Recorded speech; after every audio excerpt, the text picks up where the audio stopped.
اسے وسوسے آتے ہوں وہ کیا کرے؟ دیکھیں اس میں دو تین چیزیں ہو سکتی ہیں۔ پہلی بات تو یہ ہے کہ وسوسے کے سبب پر غور کریں۔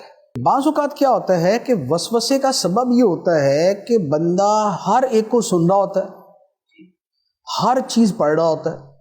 جیسے آج کا زمانہ ہے، آدمی سوشل میڈیا پہ سیدھوں کو بھی سن رہا ہے، الٹوں کو بھی سن رہا ہے، ان کو بھی سن رہا ہے جو دین کی طرف بلا رہے ہیں، انہیں بھی سن رہا ہے جو دین سے دور کر رہے ہیں، انہیں بھی سن رہا ہے جو کہہ رہے ہیں کہ بھئی 1400 سال سے جو دین سمجھا گیا وہ درست ہے، اور اب جو نئی تشریحات آ رہی ہیں یہ غلط ہیں، اور انہیں بھی سن رہا ہے جو یہ کہتے ہیں کہ 1400 سال سے غلط سمجھا گیا، جو میں کہہ رہا ہوں وہ صحیح ہے۔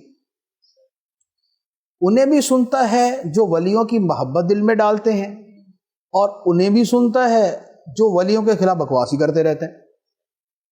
تو ہوتا یہ ہے کہ جب بندہ دو طرح کی آراء سنتا ہے اور دونوں طرح کے دلائل سن رہا ہوتا ہے تو خود آدمی اتنا صاحب علم ہوتا نہیں، تو اب وہ ڈبل مائنڈ ہو جاتا ہے، وہ کنفیوز ہو جاتا ہے، اور پھر کبھی ادھر خیال جا رہا ہے کبھی ادھر خیال جا رہا ہے، اب آ کے کہتا ہے یار مجھے وسوسے آ رہے ہیں۔ تو اس وسوسے کا سبب تھا غلط لوگوں کو سننا یا غلط لوگوں کو پڑھنا۔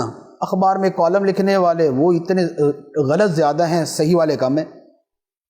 کتابیں لکھنے والے، ناول لکھنے والے، ناول کی اکثریت غلطی پر زیادہ ہوگی، صحیح والی چیز کی طرف کم ہوگی۔ تو بات یہ ہے کہ اگر یہ سبب ہے تو پھر اس سبب کو ختم کریں کہ غلط لوگوں کو نہیں سنیں، غلط لوگوں کی چیز نہ پڑھے، صحیح سنیں، صحیح پڑھے، تو آہستہ آہستہ یہ چیزیں ڈم ہوتی جائیں گی۔ بعض اوقات آدمی جو ہے بری صحبت میں بیٹھتا ہے، کیونکہ ایک تو سوشل میڈیا ہے یا پڑھنا ہے، ایک یہ ہوتا ہے کہ دوستوں کی گیدرنگ ایسی ہے کہ جن کے لیے دین ایمان ایسی کوئی چیز ہی نہیں ہے، جو بھی جملہ بولنا چاہیں بول دیتے ہیں، تو جو ظلمت کا جملہ ہوتا ہے وہ دل میں بھی ظلمت پیدا کرتا ہے۔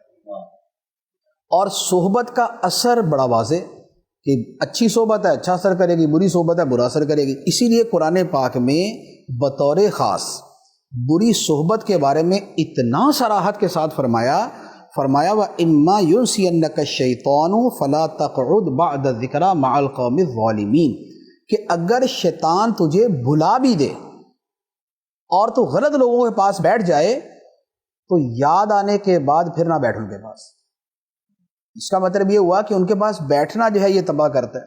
تو اب کیا ہے کہ اگر ہم غلط نہیں پڑھ رہے، غلط نہیں سن رہے، لیکن بیٹھتے ان لوگوں کے پاس ہیں کہ جو کبھی دین کا مذاق اڑا دیتے ہیں، کبھی مولوی کا مذاق اڑا دیتے ہیں، کبھی پیروں کا مذاق اڑا دیتے ہیں، کبھی کوئی موضوع لے کے بیٹھ جاتے ہیں، تو یہ سن سن کے بھی دماغ خراب ہونا شروع ہو جاتا ہے۔ تو یہ بھی ایک وجہ ہوتی ہے۔